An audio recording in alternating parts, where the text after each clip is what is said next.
오늘 주일 예배 시간 여러분 진심으로 환영하고 축복합니다.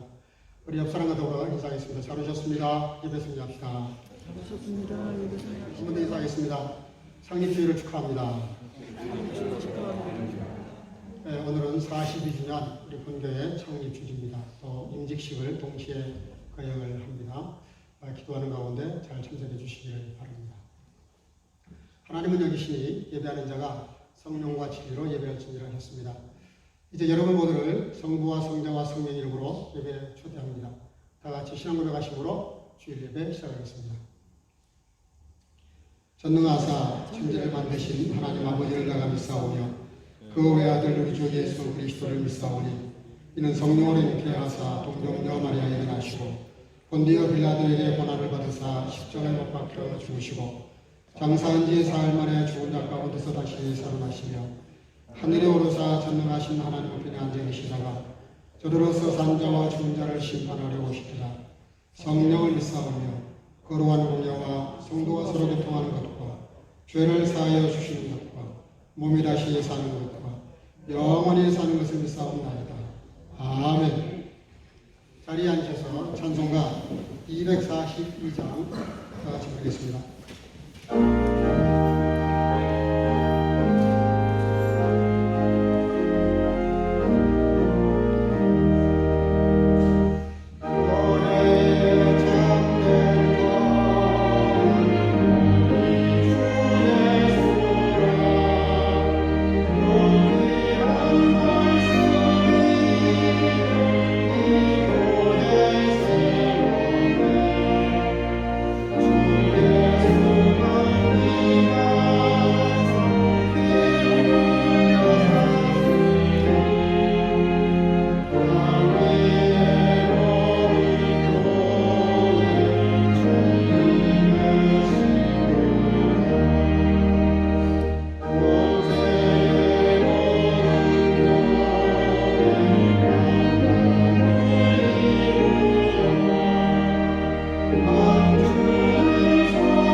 김계수 장로님 우리를 대신해서 하나님께 기도드리겠습니다.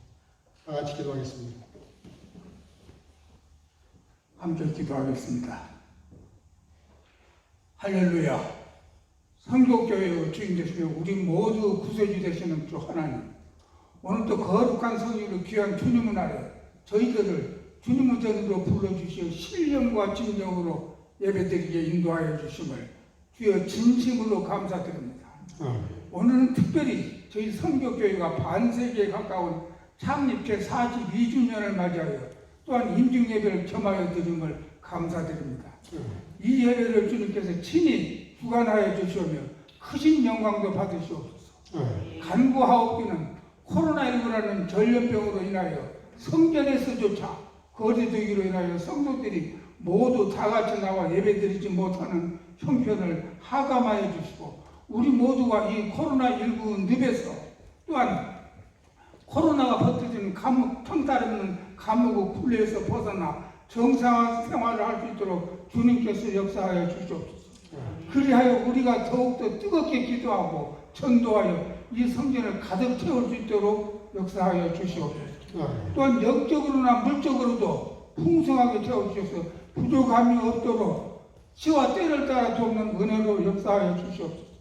주 하나님 또한 이 시간에도 주님이 친히 택하시어 하늘로부터 영적으로 기름 부음 받으신 주님을 사자여 저희들을 목자 한은석 목사님을 강단 위에 세워주시고 말씀을 강론하실 때 저희 모두가 목사님을 영육간에 더욱 강건하게 붙잡아 주시옵소서. 오직 성령의 인도하심 따라 말씀을 선포되게 하여 주시옵소서. 귀한 말씀을 듣는 저희 모두가 귀로만 듣지 않고 가슴 깊이 아로서에서 아멘으로 받아서 오늘의 이 예배가 하늘 보좌에까지 상달되는 거룩한 향기로 드려지게 하옵소서. 주여 또한 오늘 예배 중에 진행되는 이윤희 집사님 권사 직책을 임직받는 시간에 주님께서 친히 함께하여 주시고 또 주의 사자로부터 안수를 받을 때 성령께서 친히 비둘기같이 임하게 하셔 은혜의 풍성한 행사로 인도하여 주옵소서. 또 무엇보다도 성교교육 교인이라는 구성원이라는 높은 품질로 주어진 직분에 충성 봉사할 것을 다짐하고 하는 귀한 시간이 되게 하여 주옵소서. 오늘 예배와 행사의 시종을 흩어가오며 임마누엘 예수님 이름으로 간절히 기도드립니다. 아멘. 아멘.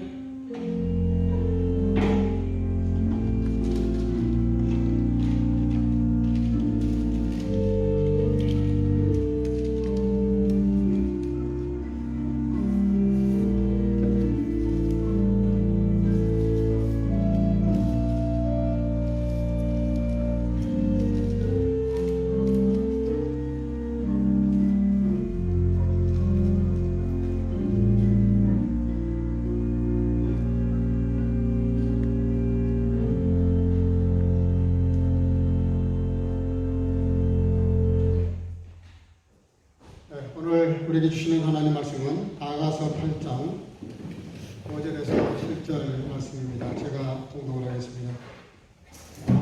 아가서 8장 5절 10절입니다. 그 사랑하는 자를 의지하고 거친 들에서 올라오는 여자가 누구인고 너를 인하여 내 어미가 신고한 너를 낳은 자가 예수 곧 사과나무 아래서 내가 너를 깨우노라.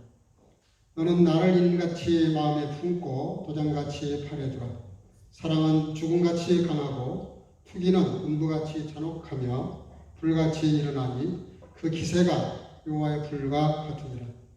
이 사랑은 많은 물이 꺼치지 못하겠고 홍수라도 엄몰하지 못하나니 사람이 그 온 가산을 다 주고 사람과 바꾸려 할지라도 오히려 멸시를 받으리라. 아멘.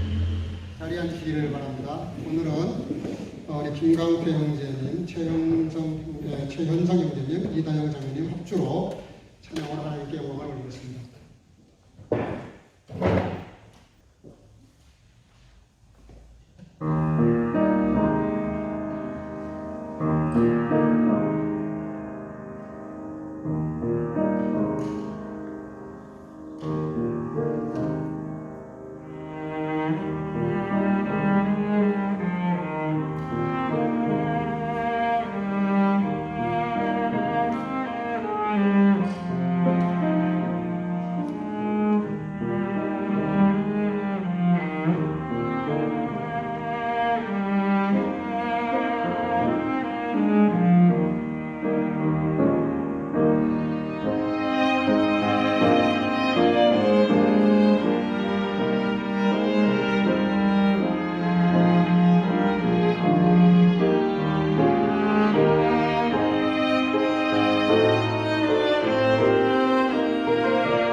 저도 가끔 한국 갈 때마다 느끼는 것이지만 어떤 목사님이 그 시차에 대한 얘기를 잘 풀어서 얘기를 하셨던데 소개를 잠깐 하려고 합니다. 저희 한국을 갔다 오면 저는 보통 시차가 한 2, 3일 가는 것 같아요. 근데 그 시차가 왜 생기냐면은 지금 몸은 여기 와 있는데 내 생체 리듬이 한국에서 한 2주일 동안 있었던 그 생체 리듬이 바로 이렇게 바뀌지를 못하는 거예요. 그러니까 몸은 여기 있어서 여기에 적응이 돼야 되는데 이미 거기서 2주간 동안 있는 동안에 내 몸에 내 그 삶의 리듬이 한국에 맞춰져 있는데 그게 아직 안 풀린 것이죠. 그러니까 그것이 이제 풀려서 여기 적응되는 시간이 사람마다 좀 다른 것 같습니다. 저는 한 2, 3일 정도면 끝나는데 어떤 분은 한 주일, 2주일 내내 고생을 하시더라고요. 우리 신앙생활도 마찬가지인 것 같습니다. 우리가 예수님을 만나고 예수님 앞에 나와 예수를 믿고 거듭나서 주님의 자녀가 됐지만 이 시차가 아직 해결이 안 돼 있어요. 그래서 예수 믿기 이전의 삶이 우리 삶에게 깊이 뿌리 박혀 있어요. 그래서 우리가 세상에서 살던 그 생체 리듬, 그러니까 이제 우리의 그 신분은 바뀌었습니다. 거듭난 하나님의 자녀인데 자녀되기 이전의 그 삶이 우리한테 너무 길다 이 말이에요. 길다 보니까 시차 적응을 하는데 굉장히 시간이 많이 걸린다는 것이죠. 이스라엘 백성들이 분명히 출애굽을 해서 광야에 나왔습니다. 근데 그게 이집트에서 430년 동안 노예 생활을 하다 보니까 이 노예 근성이 남아가지고 광야에서도 여전히 그 이집트, 애굽 타령을 해요. 괜히 나왔다. 돌아가면 좋겠다. 가나안 땅에 들어가서 여전히 그런 게 남아있어요. 결국은 가나안 땅을 못 들어가는 사람들이 12분의 10이나 됐습니다. 그 정도로 영적 그 시차를 이렇게 뭐라 그러죠? 패턴을 바꾼다는 것이 쉽지 않다는 것이죠. 우리가 이 교회 정체성이라는 게 도대체 뭘까?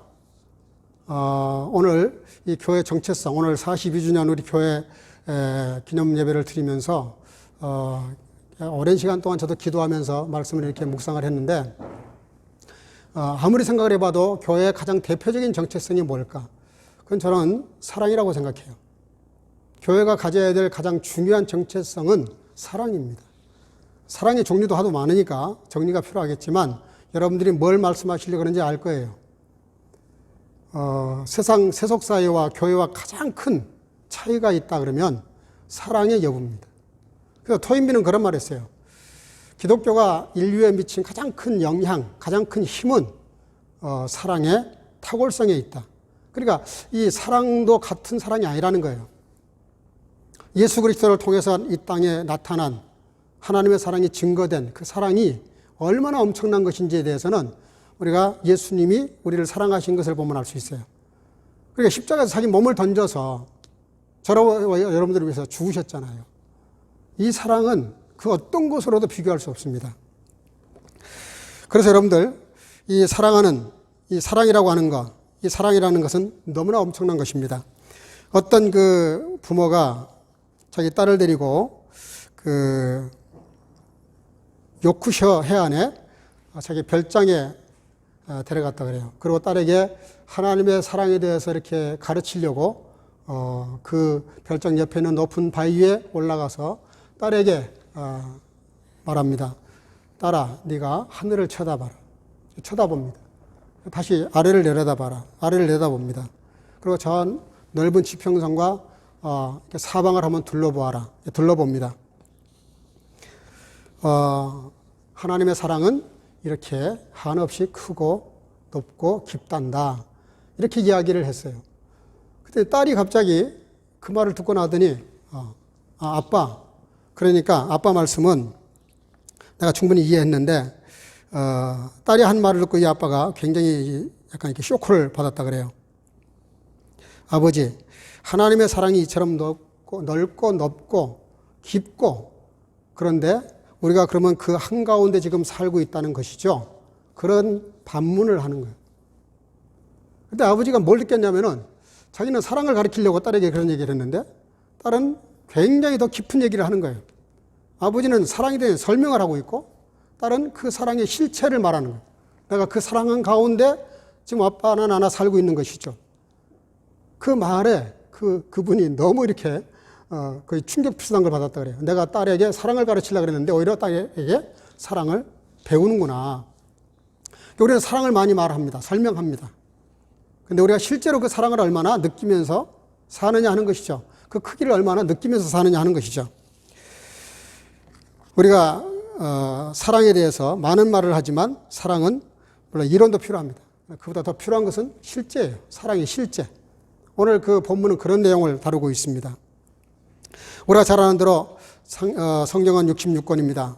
이 엄청난 하나님의 분량의 편지를 우리에게 보내셨는데 이거를 짜고 짜면 도대체 무슨 단어가 하나 뚝 떨어질까? 그거는 사랑이라는 단어입니다. 모든 선지자가 말했던 메시지의 총 결론도 사랑이고 율법과 이 모든 걸 다 묶어서 짜도 역시 사랑이에요. 사랑 그 외에는 달리 설명할 수가 없습니다. 우리가 이 세상에서 만들어낸 약 중에 제일 좋은 약이 뭡니까? 사실은 사랑이라는 약입니다. 이 사랑이라는 약만 있으면 어떤 병도 고칠 수가 있어요. 근데 아무리 좋은 약이 있다 할지라도 사랑에 빠져버리면 그것이 제한적이라는 것이죠. 사람이 밥을 굶어도 배고픈 줄을 모르고 어린 손주, 손녀가 할아버지를 가지고 노는데도 전혀 개의치를 않아요. 손주가 할아버지를 가지고 놀아요. 장난치고 놀아요. 막 그냥 머리를 만지고 수염을 잡아 당기는데도 하나도 할아버지가 부끄럽지도 않고 창피하지도 않고 문제가 안 돼요. 왜 그럴까요? 사랑이 전제하기 때문에 그렇습니다. 만약에 사랑이 전제가 안 되면 이런 버르장머리 없는 짓이 어디 있어요. 근데 무슨 짓을 해도 용서가 되는 거예요. 그래서 성경은 말하기를 잘 아는 대로 고린도전서 12장에 보면 은사 28가지를 설명합니다. 그 은사 하나하나가 대단한 것들이에요. 근데 바울 사도가 뭐하라고 12장을 결론 내냐면은 내가 이거보다 더 좋은 길을 너희들에게 제시하겠다. 그리고 기록한 것이 고린도전서 13장이에요. 사랑은 시작되잖아요. 사랑은. 13장이 사랑장이잖아요. 근데 믿음, 소망, 사랑. 그 중에 제일은 사랑이다. 그 사랑이라는 말은 사랑의 절대성을 말하는 겁니다. 그 어떤 것도 비교할 수 없다는 뜻이에요. 우리가 잘 아는 대로 솔로몬은 1000개가 넘는 그런 시를 썼습니다. 아름다운 노래를 불렀는데요. 그걸 아가사라 그러는데 그걸 아름다운 노래, das Lied der Lieder 그렇게 말하는데 노래 중에 노래다 그런 뜻인데 사실은 이 아가사는요 한 번도 하나님이라는 이름이 나오질 않아요. 그러니까 안 믿는 사람이 이 아가사만 뚝 떼가지고 읽으면 세상에 이런 통속적인 소설이 있을까 할 정도로 너무 그 사실 묘사가 얼굴을 화끈하게 만드는 그런 내용들이 많습니다. 그래서 이 아가서를 그냥 세상적인 눈으로 보면 영적인 해석을 하지 않으면 세상 삼류소설에 못지않는 그런 글이에요. 근데 이게 영감을 받아서 하나님의 계시를 받아서 기록한 말씀이기 때문에 영적인 각도를 가지고 이 말씀을 읽게 되면은 하나님이라는 말이 한 단어도 나오질 않고 그냥 솔로몬 왕과 술레암이라고 하는 이 한 시골 여자와의 그 두 사람 사이에 이루어지는 사랑인데 이 기록만큼 하나님과 우리와의 관계를 잘 설명한 내용이 없어요. 성경이 이보다 더 하나님과 우리와의 관계를 설명한 내용이 없고 그 중에서도 그 관계 중에서 특별히 사랑, 하나님이 우리를 얼마나 사랑하고 우리는 그 사랑에 어떻게 반응해야 될지에 대해서 이렇게 기록한 성경이 다른 성경에는 없습니다. 그걸 구체적으로 조금 얘기하면 오늘 5절에 이렇게 말합니다. 거친 들에서 올라오는 이 여자가 누구인고 너를 인하여 너의 어미가 너를 낳은 자가 69곳 사과나무 아래서 내가 너를 깨웠노라. 이게 지금 솔로몬이 그 결혼식을 마치고 이제 그 슐람이라고 하는 그 여인의 고향에 방문해가지고 하는 고백이에요. 그러니까 이제 우리가 하나님께 나가는 거라 그러면 하나님이 우리에게 찾아오시는 그런 내용이죠. 근데 이 내용을 가만히 뜯어보면 하나님의 그러니까 신랑 되신 하나님 예수님과 신부된 교회와의 그 사랑 관계를 이렇게 설명하고 있는 건데 거친 들에서 올라오는 여자가 누구인고 그랬어요. 거친들, 솔로몬 왕이 왕궁에서 그 여인의 집에 가는 동안이 그 과정이 굉장히 길이 거칠고 험했던 것 같습니다. 우리가 주님을 만나는 과정에서 그렇다는 거예요. 사실은 많은 과정이 필요하고요. 많은 절차가 필요하고, 그리고 우리가 예수를 믿는 게 간단하면서도 간단하지가 않아요. 그러면서 우리가 주님과 이제 이렇게 영적으로 하나가 되었으면 그 하나님께 나아가서 우리가 주님 품 안에 안겨야 되는데, 그게 뭐라 그러냐면 그곳 사과나무 아래에서 내가 너를 깨웠다 하는 말씀이 나옵니다. 원문에는 어떻게 되냐면은 깨워서 이렇게 세웠다 이렇게 돼 있어요. 여기 사과나무는 십자가를 말합니다. 우리 인생이 뭐냐는 것에 대한 굉장히 큰 전제를 말씀하고 있어요. 그게 뭐냐면 십자가에서 저와 여러분들을 그 피로 우리 죄를 씻어서 거듭나게 한 그때부터 인생이 시작된다는 뜻이에요. 비로소 삶이 깨어나는 거예요. 우리가 이 땅에 살면서 예수를 모르고 산다는 것은 깊은 세속의 잠을 자고 있는 거거든요. 근데 그 잠을 깨워서 우리가 진짜 이제부터 본격적으로 인생을 사는 의미가 있는 그런 삶이 뭐냐면은 십자가에서 우리가 깨는 거예요. 다른 말로 고쳐 말하면 이렇습니다. 십자가의 사랑을 깨닫는 거예요. 십자가의 사랑을 내 것으로 만드는 거예요. 받아들이는 거예요. 주님이 나를 용납하시는 거예요. 그래서 주님이 나를 깨워서 이렇게 세우셨다. 이거 거듭났다고 말할 수 있죠. 그때부터 우리 인생이 시작된다. 그렇게 말씀을 합니다. 다른 말로 고쳐 말하면은 아직도 예수 그리스도의 십자가 보혈의 능력으로 거듭나지 못하면 제대로 된 인생을 시작도 아직 못했다. 그런 뜻입니다. 그런 의미에서 저와 여러분들은 예수님 안에서 새로운 삶이 시작된 줄로 믿습니다. 우리의 삶이 예수 안에서 시작된 것을 확신을 해야 돼요. 그러면서 그 사랑의 힘을 이렇게 표현합니다. 따라합시다. 사랑은 죽음같이 강하고, 사랑은 죽음처럼 강하다는 거예요. 여러분들, 죽음이 얼마나 무서운 겁니까? 대부분의 사람들이 죽음 앞에서는 벌벌 떱니다. 천하 어떤 누구라도 절대자 앞에서 떨듯이 이 죽음 앞에서는 모든 사람들이 힘들어하죠. 근데 우리 예수님께서 이 죽음처럼 사랑이 강하다는 말은 예수님을 두고 하는 말씀입니다, 사실은. 그러니까 생각해봐요. 어떤 사람이 누구를 위해서 땀을 흘려줘도 고마운 일인데, 근데 눈물을 쏟았다. 굉장한 우정이죠. 근데 누군가가 나를 위해서 피를 흘렸다. 세상에서 그런 사람 우리가 기대하기는 어렵습니다. 근데 예수님의 사랑이 얼마나 강하냐면 죽음을 내던질 만큼, 생명을 내던질 만큼 그렇게 주님이 우리를 강력하게 사랑하신 걸 말해요. 생각해 보십시오. 누군가가 나를 위해서 밥 한 끼 사줘도 우리가 그 은혜를 잊지 않잖아요. 나도 밥 사주고 말 거야. 이렇게 생각을 하잖아요. 근데 주님이 나를 위해서 생명을 버려서 나를 사랑하신 그 사랑이 뭘로 표현되고 있냐면은 죽음보다 강하다는 거예요. 왜? 죽는 게 목적이 아니었으니까. 저와 여러분들 사랑하는 게 목적이어서 죽으셨으니까. 그러니까 이 예수님의 죽음이 얼마나 강한 것이, 주님의 사랑이 얼마나 강한 것이냐, 죽음보다 더 강하다는 거예요. 그래서 사랑은 어떤 성격이냐면 따라합시다. 절대성. 오늘 설교 제목인데요. 압솔루테 리베예요. 절대성이 있어요. 절대성. 주님의 사랑은 절대성이 있습니다. 절대성을 이렇게 나눠보면 몇 가지가 있는데, 오늘 본문에 이런 말씀을 해요. 죽음, 음부, 여호와의 불, 그런 말을 합니다. 이건 피할래야 피할 수 없는 인간에게 찾아오는 필연적인 것들이에요. 근데 이 사랑이 이거보다 더 강하다는 거예요. 죽음도 예수님의 사랑을 어떻게 할 수가 없다는 거예요. 그래서 사랑은 절대성이 있는데요. 두 번째는 사랑은 독점력이 있어요. 독점하는 거예요. 6절에 투기는 음부같이 잔혹하며 불같이 일어나니 그 기세가 여호와의 불과 같으니라. 거룩한 사랑은 질투를 동반합니다. 하나님이 다른 건 다 용납하시는데요. 내 앞에 다른 신을 두는 건 절대 용납 안 하신다. 생각해봐요. 하나님은 사랑이신데, 사랑이신 하나님이 나를 사랑하는 사람이 딴 사람 사랑 좀 하면 어때요? 사랑으로 덮으면 되지. 그렇지 않다는 거예요. 하나님조차도 나를 사랑하는 거 왜 다른 걸 사랑하면 용서가 안 되신다는 거예요. 그래서 사랑은 독점성이 있습니다. 두 사람을 동시에 할 수 없어요. 세상도 사랑하고 하나님도 사랑, 용납이 안 된다는 거예요. 우상은 말할 것도 없고. 세상에서 사랑도 마찬가지죠. 두 사람 사랑할 수가 없죠. 근데 나를 사랑하는 사람이 딴 짓을 한다 그러면은 질투가 나잖아요. 근데 그 질투가 오늘 본문에 뭐라 그러냐면은 굉장히 무서운 말로 표현해요. 잔혹하다, 불같이, 불같다 이런 말을 해요. 그래서 사랑은, 절대 사랑은 독점성이 있어요. 이거는 유일한 것이에요.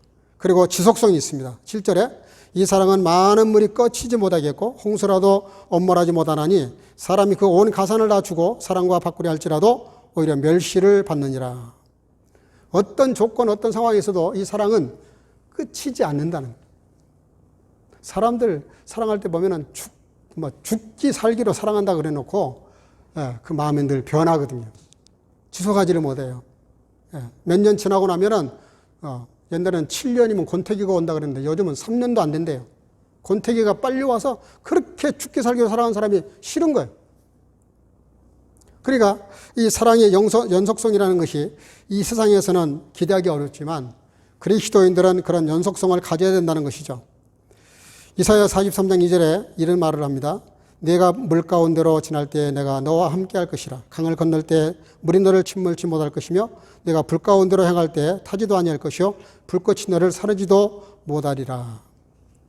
이게 무슨 말입니까? 어떤 것도 주님과 나 사이의 그 사랑에 개입해가지고 방해할 수 없다는 뜻입니다. 그리고 하나님은 절대로 포기하지 않는다는 거예요. 이 절대 사랑은 어떤 거냐면 독점성도 있고 연속성도 있어요. 유일성이 있어요. 그래서 이거는 어떤 것으로 대체할 수가 없어요. 대신할 수가 없어요. 그래서 오늘 본문에 보면 7절에 이 사랑은 많은 물이 그 사랑의 불을 끄지 못하며 홍수라도 엄몰하지 못하나니 사람이 그 온 가산을 다 주고 사랑과 바꾸려 할지라도 오히려 멸시를 받느니라. 우리가 주님과 나와의 사이에서 영적인 깊은 사랑이 있는데 이 사랑의 삶을 살아가는데 늘 뭐가 개입하려고 그러냐면은 사단이 개입하려고 그래요. 세속의 어떤 힘이 개입하려고 그래요. 그리고 자꾸 그 사이를 벌리려고 그래요. 말도 안 되는 걸로 찾아오지 않습니다. 굉장히 논리적이고요, 합리적이고요, 타당한 이유로 찾아와서 하나님과 나 사이를 벌려요. 기도 시간 멀리하고, 말씀 보는 시간 멀리하고, 말씀 읽는 시간 멀리하고, 주님과 교제의 시간을 자꾸 잘라먹게 만들고 자꾸 그거를 약화시켜요. 그래서 사단이 악착같이 들어와서 방해를 합니다. 그렇지만 본문은 뭐라고 말씀하냐면은 그렇게 하는 그것이 무엇이 됐던 나중에 창피를 당하고 멸시를 당한다. 그렇게 말씀하시면서 더 강한 말씀을 합니다. 로마서 8장 35절 39절에 나오는 말씀인데요. 누가 우리를 그리스도의 사랑에서 끊으려 혼란, 공고, 핍박, 기근, 적신, 위험, 칼, 도살할 양같이 여김을 받아도 우리를 사랑하시는 하나님의 사랑에서 끊을 수 없고 우리를 사랑하시는 하나님의 사랑으로 말미암아 넉넉히 따라합시다. 이기느니라. 사망, 생명, 천사들, 권세자들, 현재 일이나 장래 일이나 능력이나 기품이나 다른 아무 피조물이라도 우리를 주 예수 그리스도의 안에 있는 하나님의 사랑에서 따라합시다. 끊을 수 없느니라. 끊을 수 없느니라. 하나님의 절대적인 사랑은 우리와 사이를, 하나님 사이를 끊을 수 없다는 거예요. 그것이 절대 사랑입니다. 또 하나는 하나님의 절대 사랑은 시간과 공간을 초월합니다. 솔로몬 왕은 왕족이에요. 슐라미 여인은 저 시골에 아주 하찮은, 그때 당시로 보면 하찮은 여인입니다. 이거는 의인과 죄인을 상징하는 것이고요. 왕궁과 시골이라는 문화적 차이가 있어요. 하늘과 땅 차이라는 뜻입니다. 밤낮으로 달려와서 만날 수 있었던, 만나기가 어려운 그런 먼 거리에 있었지만 그런 거리, 시간과 공간이 문제가 되지 않았어요. 다른 말로 말하면 하나님과 우리와의 관계를 말하고 예수 그리스도와의 우리와의 관계를 말합니다. 왜 그게 가능하냐면 우리는 주님 나라에 올라갈 수 없는데 그걸 아시고 하나님이 아들 예수를 내려 보내셨어요. 하나님이 우리에게 다가오셨기 때문에 가능한 일입니다. 만약에 주님이 우리에게 오시지 않았으면 우리는 도달할 수 없는 곳이에요. 도달할 수 없는 사랑이에요. 그래서 그 사랑이 먼저 우리에게 임하셨단 말이에요. 그 임한 그 사랑에 대해서 우리가 반응하는 것, 그게 신앙이죠. 그래서 본문은 6절, 9절 이렇게 말합니다. 너를 너는 나를 인같이 마음에 품고 도장같이 팔에 두라. 9절 음망들을 세우고 백향목 판자로 두르로다. 이게 무슨 얘기냐면요. 그 사랑이 실천될 때만 의미가 있다는 뜻입니다. 근데 실천 얘기가 나오면은 우리가 헷갈립니다. 하나님 쪽에서는 이미 실천 다 하셨거든요. 하나님 쪽에서는 우리를 사랑하실 사랑을 다 하셨어요. 지금도 사랑하고 계세요. 지금도 희생하고 계세요. 지금도 하늘 보좌 우편에서 기도하고 계세요. 문제는 우리 반응이 너무 느리다는 거예요. 한번 생각을 해보세요. 왕이 자기를 사랑한다는데 그거를 거부할 여인이 어디 있겠어요? 상징적으로 생각할 때 그렇다는 뜻이에요. 물론 왕이 사랑한다 해도 내 싫으면 간두는 거죠. 예. 자유를 억압하지 않습니다. 네, 그런 세속적인 가치로 말하는 게 아니고요. 그렇게 엄청난 사랑이 나에게 왔는데 그걸 거부할 사람이 어딨냐 이 말이에요. 근데 우리는 그걸 거부해요. 시큰둥해요. 예수를 믿어라. 하나님과 그 관계를 예수를 통해서 주님께 나가자 그러면 시큰둥합니다. 별로 관심이 없어요. 아니 어떤 사람이 이렇게 엄청난 사랑의 편지를 쓰겠습니까? 우리는 읽어보지도 않아요. 이번에 성경 통독대회 하자 그랬더니 그 전체 뭐 다 읽으셨는데 겸손하게 안 내셨으라고 생각을 해요. 근데 다 이렇게 받아보니까 12명 내셨어. 좀 내가 사실 실망을 했지만 읽고도 안 내셨다라고 믿음이 오니까 그냥 안심을 했어요. 다 읽으셨으라고 믿어요. 근데 이 엄청난 사랑의 편지를 무시한다는 게 말이 됩니까? 여러분, 사랑이 얼마나 사랑의 힘이 있고 능력이 있냐면 야곱은 라헬을 보고 딱 사랑을 느끼는 순간 7년 동안 머슴처럼 일을 했는데 정말 엄청나게 힘든 일을 삼촌 밑에서 종처럼 노예처럼 일을 했는데 수일처럼 즐겁게 일했다고 말해요. 수일처럼. 어떻게 7년을 수일처럼 생각할 수 있겠어요? 그게 시간도 문제가 안 되고 그 수고도 문제가 안 된다는 거예요. 어떤 수고를 해도 사랑이 있으면 그게 수일처럼 기쁘고 즐겁다는 거예요. 7년도. 7년이 뭡니까? 나중에는 7년 더 했어요. 자기가 사랑하는 사람 얻기 위해서 14년을 고생합니다. 장가 안 간 남자들은 각성해야 돼. 14년을 고생해 여인을 얻는 거예요. 공짜로 얻으려니까 안 되지. 여러분들, 이 14년 동안 고생하고 얻은 게 여인이란 말이에요. 라헬이란 여인이에요.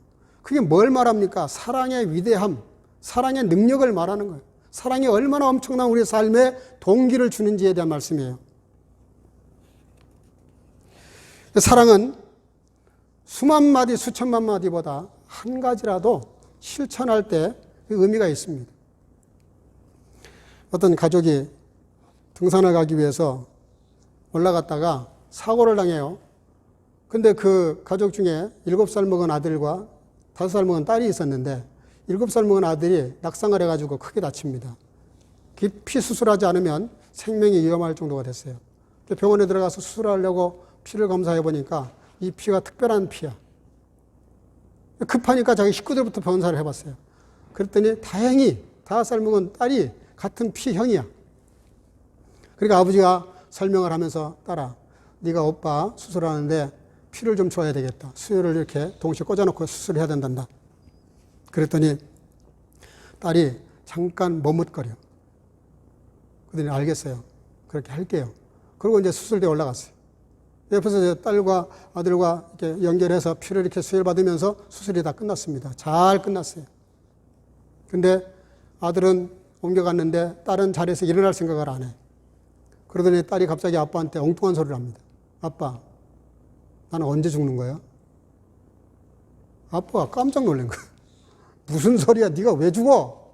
그랬더니 아빠 피 뽑으면 죽는 거 아니야? 피 흘리면 죽는 거 아니야? 그래서 오빠한테 피를 준 거 아니었어? 아빠가 딸이 무슨 생각한 것을 얼른 알아차렸어요. 그게 아니야. 그게 아니야. 그러면 너는 오빠한테 피 달라 그럴 때 죽을 각오를 하고 준 거야? 나는 그렇게 알고 그랬지. 그랬더니 그 아빠가 너무 감동이 돼가지고 얼마나 아름답습니까? 어린 나이지만. 그래서 하나님이, 주님이 어린아이들의 신앙을 칭찬하신 거예요. 오빠를 위해서 자기 생명을 내놓을 생각을 잠깐 한 거예요. 2, 3초. 잠깐 머뭇거렸던 그 순간 그럼 나는 죽으라는 소리인데. 근데 죽을 각오를 하고 피를 준 거예요, 오빠한테. 어린아이들의 신앙이 그래서 소중한 겁니다. 우리의 신앙이 그래야 된다는 거예요. 오늘 이 본문은 많은 사랑 얘기를 하고 있지만 사실은 신랑 되신 예수님과 신부된 교회와의 관계를 상징적으로 표현한 내용입니다. 주님과 우리와의 관계를 여러 가지로 표현합니다. 너희는 포도나무여 나는 농부다 이렇게 말씀하시고, 너희는 가지고 나는 몸통이다 그런 말씀하시고요. 또 목숨을 버리는 친구 관계로 우리 관계를 설명하신 적도 있어요. 혹은 또 왕과 백성, 그리고 부모와 자녀 관계, 창조주와 피창조자, 그리고 오늘 본문이 말씀하시려고 하는 것은 신랑과 신부 관계를 가지고 하나님과 교회 관계를 설명하고 있어요. 요한계시록 19장 9절에 보면 천사가 내게 말하기를 기록하라. 어린 양의 혼인잔치에 청함을 받은 자들은 복이 있도다 하고, 또 내게 말하되 이것은 하나님의 참되신 말씀이라 하기로. 마태복음 25장 열천에 비유하시죠. 요한계시록은 우리와 주님과의 관계를 신랑과 신부, 혼인잔치에 들어가는 신랑과 신부로 표현했고요. 마태복음 25장에도 마찬가지, 열천의 비유도 마찬가지. 신랑을 기다리는 신부, 교회입니다. 교회와 주님과의 관계가 주님이 다시 이 땅에 오실 날을 기다리는 신부처럼 표현을 하고 있어요. 바울 사도는 이렇게 말합니다. 고린도후서 11장 2절. 내가 하나님의 열심으로 너희를 위하여 열심을 내노니 내가 너희를 정결한 처녀로 한 남편인 그리스도께 드리려고 따라합시다. 중매함이라. 바울 사도는 선교하고 전도하는 것을 마치 남녀 젊은 사람들 중매하는 걸로 이해를 했어요. 우리가 그렇게 설명하고 있어요. 중매. 중매하는 사람이 얼마나 중요해요. 그 중매 잘하면 잘 엮어집니다. 근데 중매를 잘못하면 나중에 뺨 맞는 일이 생기죠. 근데 바울 사도는 하나님의 교회, 믿는 자들과 주님과의 관계를 마치 그 사이에 중매하는 사람처럼 그렇게 선교사의 직분을 이해하고 있었어요. 에베소서 5장 23절. 이는 남편이 아내의 머리됨이 그리스도께서 교회의 머리됨과 같으니 그가 바로 몸의 구주시라 그렇게 말합니다. 그러니까 교회는 신부요, 그리고 교회는 아내요, 주님은 남편이시고 그리스도께는 이 교회의 머리가 되시고 우리는 그 몸이다 그렇게 표현을 하십니다. 부부가 뭡니까? 서로 결혼해서 하나가 되는 것이죠. 두 사람이 하나가 되는 거예요. 그와 같이 교회도 주님과 하나가 됐다 그렇게 설명합니다. 결론입니다. 그래서 오늘 교회를 갖다가 뭐라고 말씀하시냐면 따라합시다. 피로 값주고 사신 교회. 여러분들 우리 교회 가치가 얼마냐면 하나님께서 예수 그리스도 아들 독생자의 피를 흘려서 죽여서 그 값으로 산 게 우리 교회라고요. 그래 교회가 얼마나 귀한 겁니까? 저는 교회를 허는 걸 용납할 수가 없어요. 특별히 이단들은 절대로 용납이 안 돼요. 하나님의 교회를 헐어내는 거, 하나님의 교회를 상하게 하는 거, 하나님의 교회를 폄하하는 거. 요즘 한국 사회가 막 교회를 향해서 막 저주에 가까운 일들을 퍼붓는데요. 그분들 말 함부로 하면 안 됩니다. 하나님의 교회는요, 사람에 모여있는 공동체이지만 여기는 사람들이 모여있는 곳이면서 동시에 성령이 임재하시는 성령 공동체예요. 하나님의 교회를 함부로 이렇게 폄하하면 안 되는 거예요. 그건 잘 모르고 하는 말이잖아요. 물론 뭐 가끔 그런 일이 있어서 우리가 빌미를 주긴 하지만 본질적으로는 그렇단 말입니다. 여러분들, 하나님께서 사람을 만드시고요, 하와를 만드실 때 그 아담의 갈비뼈를 빼셨어요. 이걸 그냥 갈비뼈를 취했다 그러니까 간단하게 생각하는데 갈비뼈를 빼기 위해서 뭘 해야 됩니까? 옆구리를 째야 되는 거예요. 칼로 째야 돼요. 째서 갈비뼈를 빼내야 되죠. 왜냐면 아담을 이미 사람 만들었으니까. 근데 그 아담이 잠든 사이에 그걸 빼냈다 그러시잖아요. 그 잠든 사이라는 말을 모토를 잡아가지고 그래서 그 마취제를 개발했다 그러잖아요. 근데 예수님께서 십자가에 돌아가실 때 똑같이 옆구리에 창을 이렇게 누가 찌릅니다. 그 창 찌른다는 게 뭐예요? 이 창을 찔러서 물과 피를 다 쏟으셨어요. 거기에서 나온 그 물과 피, 그걸로 우리의 교회를 사셨다 이 말이에요.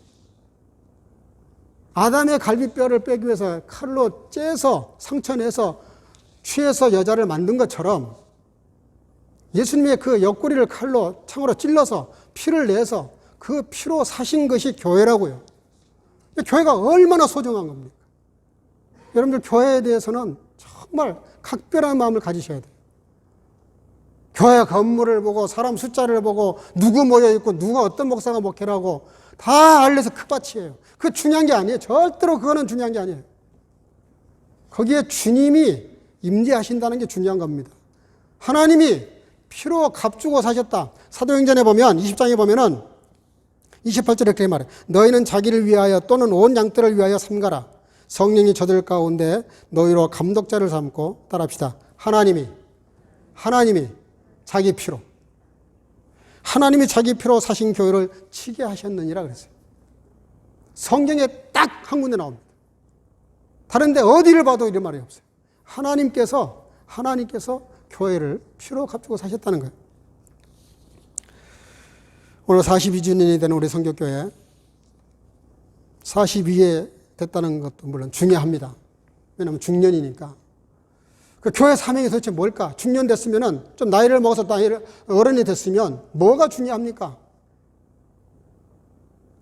어떤 사람이 잘하는 걸 보면 격려하고 칭찬하고 잘못하는 걸 보면 위로하고 따뜻한 말로 바로 세워주고 그리고 무슨 문제가 있든지 간에 넉넉한 사랑과 덕으로 품어 안을 수 있는 나 중심적인 삶에서 상대방 중심으로 가기 전에 거쳐야 될 게 있어요. 따라합시다. 주님 중심. 주님을 통해서 그 사람을 봐야 되는 거예요. 주님을 통해서 그 사람을 바라봐야 돼요. 그렇지 않으면 사람이 사람을 보게 되면 문제투성이고요. 하나도 마음에 드는 게 없을 때가 많아요. 누가 내 마음에 들겠어요? 나도 내가 마음에 안 드는데. 정말 우리가 주님 마음에 드는 교회가 되려면은 저와 여러분들 하나하나가 교회예요. 그게 다 모아져서 하나가 돼서 교회 공동체가 된 거예요. 그럼 우리가 뭘 해야 됩니까? 42살 먹은 교회가 뭘 해야 돼요? 저는 우리 한국 사회를 바라보면서 너무너무 사실 가슴이 아프고 슬프더라고요. 아니 어쩌다가 이 나라가 이 지경이 돼가고 교회가 세상에서 이렇게 돼가나. 왜 그러겠어요? 교회가, 성도들이 이 피로 값주고 사신 하나님의 교회의 정체성을 알고 나의 정체성을 안다면 내가 예수님의 피로 값주고 사신 바 되어서 내가 주님의 피로 그 보혈로 용서받고 그래서 그리스도의 그 은혜로 내가 거듭났다면 우리가 뭘 실천해야 됩니까? 그리스도의 사랑을 가지고 이 세상을 바라보고 이 세상을 치유하고 이 세상을 화해시키고 이 세상을 하나로 만들어야 될 거 아니에요. 어떤 사람이 와도요. 예수 그리스도의 사랑, 절대 사랑, 이 절대 사랑을 가지고 그 사람도 바라보고 저 사람도 바라보고 어떻게 하면 이것을 치유하고 화해시키고 화목시켜서 하나가 되게 할 것인가, 어떻게 평화를 만들어낼 것인가, 어떻게 이 사람들도 예수 그리스도의 정신으로 살게 할 것인가, 어떻게 거듭나게 할 것인가, 어떻게 이 절대 사랑을 받아들이게 할 것인가, 이런 고민을 해야죠. 그게 교회죠. 저는 42주년 된 우리 교회가 이런 정체성을 확실하게 했으면 좋겠어요. 여러분 세상에 나가서 살 때 어떤 편도 들지 마세요. 그건 이미 세상적인 생각이에요. 정말 여러분들의 편 드시려면 하나님 편을 드셔야 돼요. 예수 그리스도의 그 반열에 서야 돼요.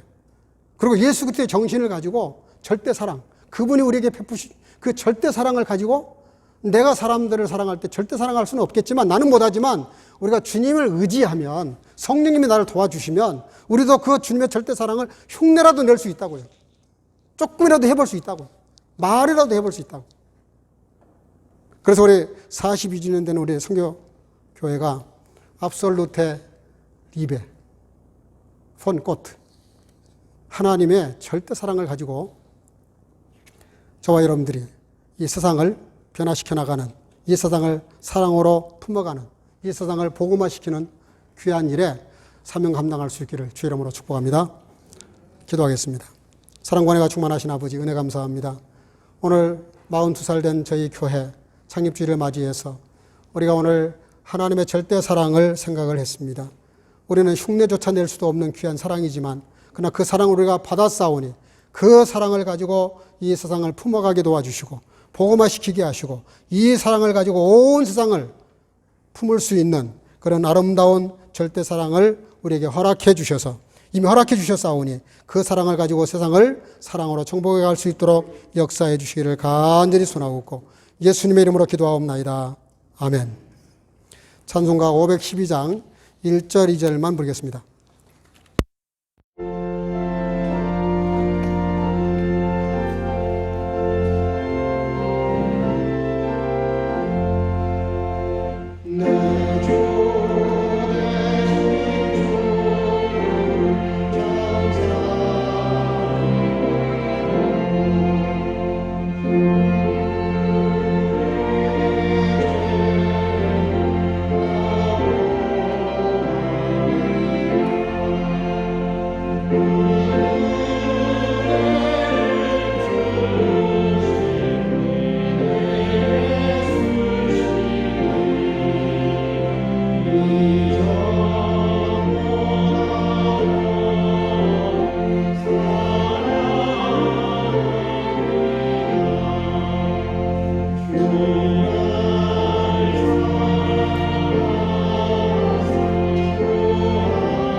시간에 잠깐 음직식을 거행하겠습니다.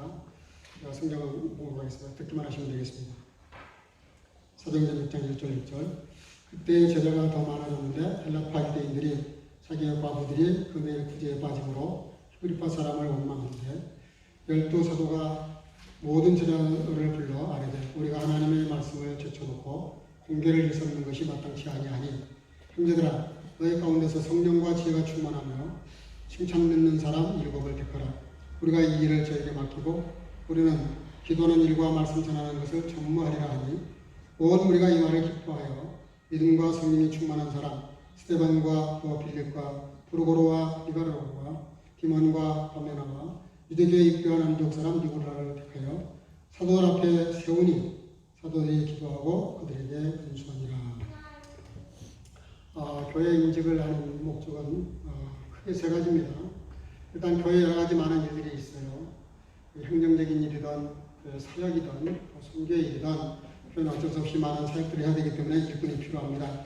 그 일꾼을 뽑아야 되는데 초대교회는 히브리파 교인들과 헬라파 교인들, 쉽게 말하면 유대인들과 이방인들의 거듭난 사람들이 모여가지고 한 교회를 이루다 보니까 서로 경쟁 수단들이 이렇게 벌어졌던 것 같아요. 그러면서 이렇게 구제에 빠졌다는 말을 하는데 그 문제에 함몰됐다는 뜻입니다. 교회가 그렇게 문제에 함몰되면 안 되거든요. 그래서 목회자가 혼자 그 일을 할 수가 없어요. 그래서 장로님을 세우고 또 안수사를 세우고 우리 권사님들을 세우고 집사님들을 세우는 건데 직분을 세우는 일은 목적이 분명합니다. 목회자가 기도와 말씀 전하는 일에 전무할 수 있도록 그걸 보필하는 거예요. 그래서 우리 권사님들, 장로님들 다 교육할 때 그런 교육을 충분히 우리가 나눴고 동의하고 서약하고 그래서 교회 일꾼을 세우는데 참 감사하게도 전 유럽에서 우리 교회만큼 우리 장로님들을 세우고 권사님을 세워서 은혜스러운 교회가 별로 없어요.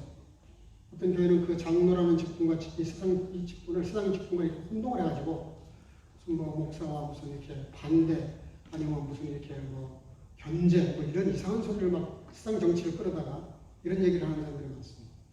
우리 교회는 우리 두 분 장로님들이 계시지만 면접에서 말씀하기가 좀 미안해요. 그렇지만 너무나 시종일관해요. 변함이 없어요. 쿨하게 하나님을 사랑하고 교회를 사랑하고 이렇게 부족한 목회자를 위해서 기도 많이 해주시고 도와주시고 얼마나 감사한지 모르겠습니다. 어느 교회에 되나도 우리 교회 직분자들만큼 잘하는 교회가 없다 할 만큼 저는 너무 감사하고 감격해요. 그래서 오늘 직분을 세우는 목적이 그렇고요. 기준은 그렇습니다. 믿음과 성령 충만과 지혜로운 사람. 그래서 이제 그 성도들이 좋게 받아들이면 그렇게 하라 그랬어요. 그래서 제가 지난번에 우리 권사님을 이렇게 권사 선거를 해서 여러분들 동의를 얻었습니다. 그래서 오늘 세우기 전에 문답을 좀 하겠습니다. 우리 이윤희 집사님 자리에서 잠깐 일어나 주시기 바랍니다. 제가 질문을 드리면 오른손을 들어서 아멘 서약합니다. 예, 분명하게 말씀해 주시기 바랍니다.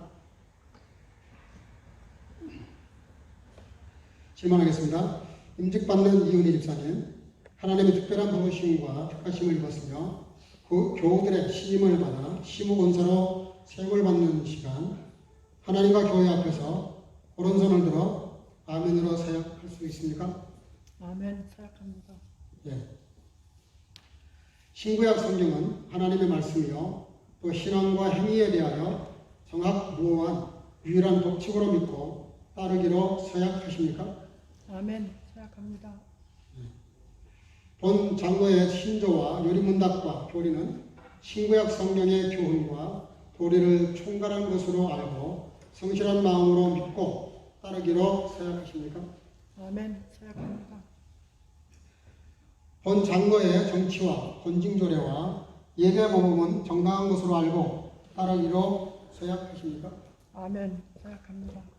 본 성교교회 권사의 직분을 받고 하나님의 은혜를 의지하여 진실한 마음으로 맡은 직분을 따라 목회자를 보필하며 성도들을 힘써 섬기기로 서약하십니까? 아멘 서약합니다. 마지막입니다. 본 교회 화평과 연합과 돌아봄과 교회 재반 사역에 헌신적으로 충성 봉사하기로 서약할 수 있습니까? 아멘 서약합니다. 네, 서약한다고 했습니다. 자리 잠깐 앉으시고요.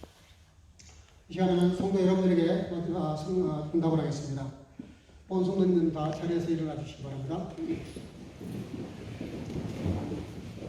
제가 드리는 질문에 받아들여 주시면 오른손을 들어서 아멘 서약합니다라고 응답해 주시기를 바랍니다. 본 성교교회 교우들이여, 여러분들이 택하여 세운 이윤희 집사를 본교회 시무권사로 임직하게 된 것을 받아들이며 성경과 교회 정치에 가르침 받으러 주 안에서 존경하고 이루하여 권사의 직분을 수행하는 데 있어 협력하기로 서약할 수 있습니까? 네, 모두 다 서약해 주셨습니다. 자리에 앉으시기 바랍니다.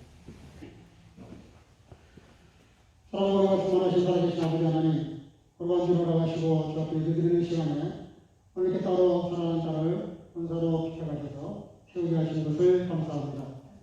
사람이 세우나 하나님께서 기름 부어주시고 하나님께서 선택하시고 하나님께서 진행하여 부르셔서 권사의 직분을 하게 해주셨는데, 사랑하는 딸이 오늘 이후로 성령의 충만함을 받게 하시고 더욱더 말씀 안에서 동거히 서게 하시고 그 믿음과 충성과 온전한 마음으로 하나님을 사랑하고 교회를 사랑하고 목회자를 목회하고 온 성도를 섬겨나갈 때에 하나님께서 성령과 믿음과 지혜가 충만해서 이 마지막 시대에 하나님의 나라를 위해서 크게 기여하는 귀한 땅을 축복해 주시고, 하나님의 충성함으로 귀한 땅 스스로에게 복이 되고 가정과 온 가문의 은혜가 되고 축복이 되는 귀한 시간으로 함께해 주시기를 간절히 소원하고, 함께 동참하는 모든 성도들에게도 같은 은혜와 능력으로 함께해 주옵소서. 예수님의 이름으로 간절히 축복하고 기도하옵나이다. 아멘.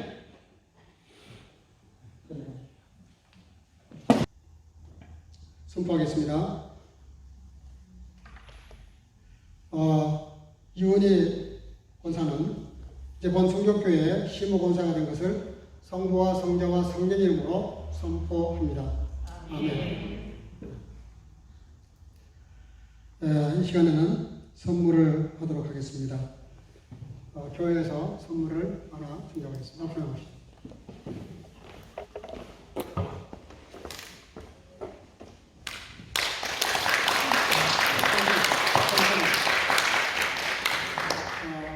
윤희 집사님은 이미 교회에 통역기를 선물을 해 주셨습니다. 이 시간에 축하하는 신년을 갖도록 하겠습니다. 네, 교회에서 성경과 그다음에 꽃을 선물하도록 하겠습니다. 개인적으로 준비하신 분들 계시는 않은데 나중에 끝난 다음에 하시기 바랍니다.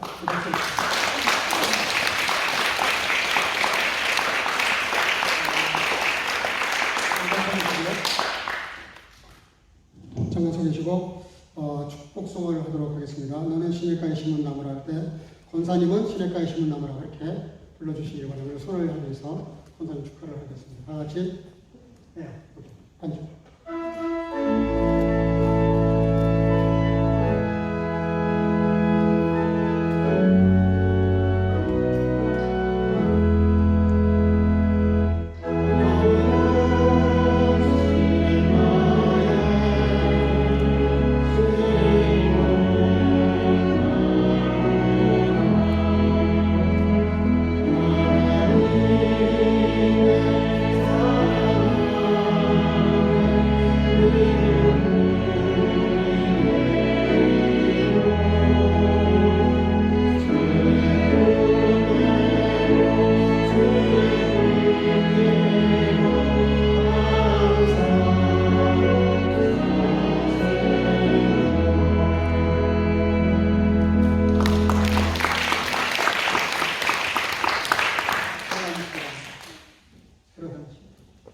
아까 불렀던 고백 12장 3절 4절을 하나씩 하겠습니다.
영광과 충만하신 살아계신 아버지 하나님, 거룩한 주를 허락하시고 주 앞에 나와 예배하는 시간에 여러 모습으로 예배를 드렸습니다.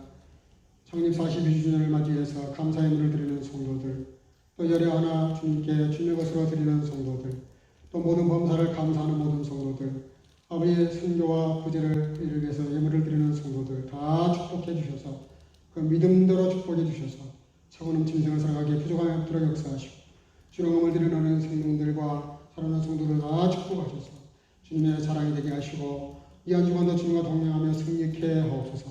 예수님의 이름으로 간절히 축복하고 복원하며 기도하옵나이다. 아멘.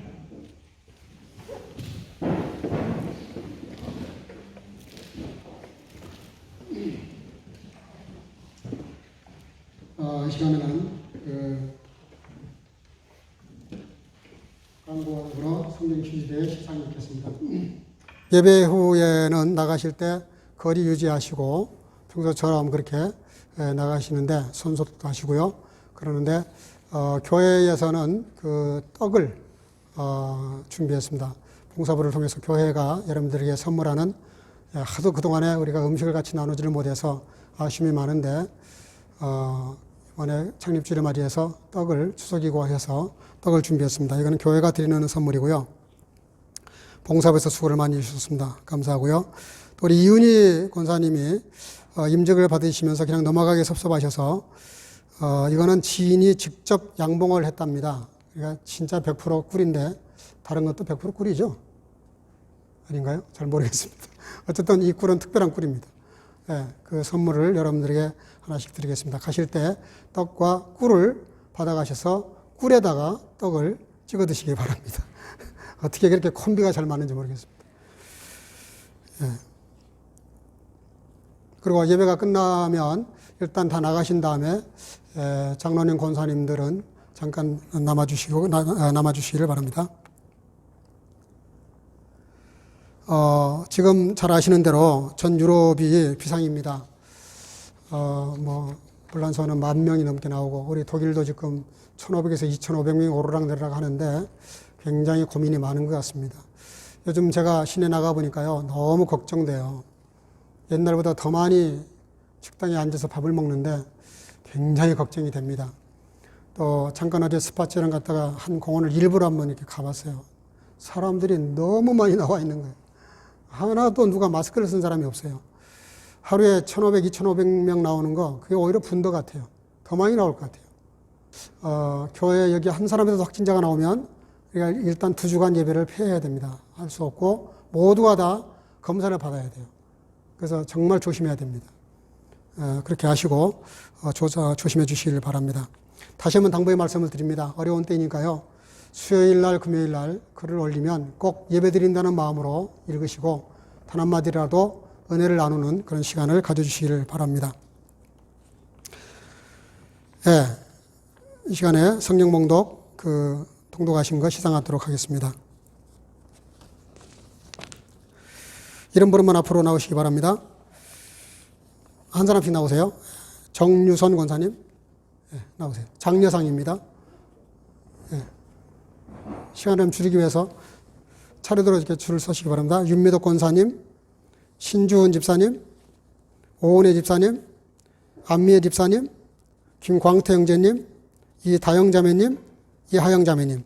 차례로 나오시고 여기 보세요. 저를. 나와서 좀 줄 서 있어요. 수고하셨습니다.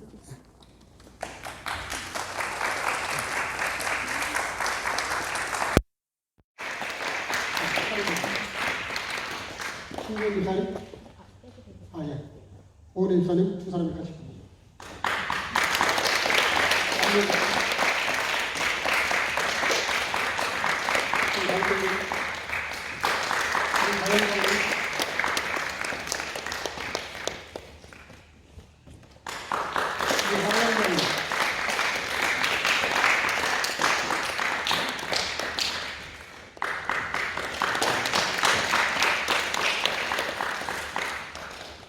준우수상, 최우수, 우수, 준우수 이렇게 되어 있는데요. 준우수상 정은희 원장님.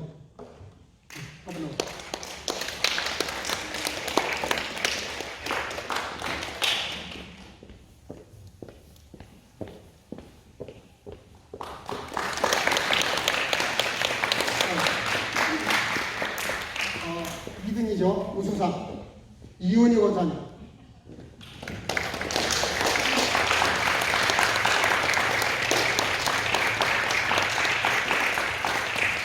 대망의 최우수상, 이분은 두 번, 통독 2번 하시고 또 몇 장까지 갔어요. 최우수상, 김보희 권사님.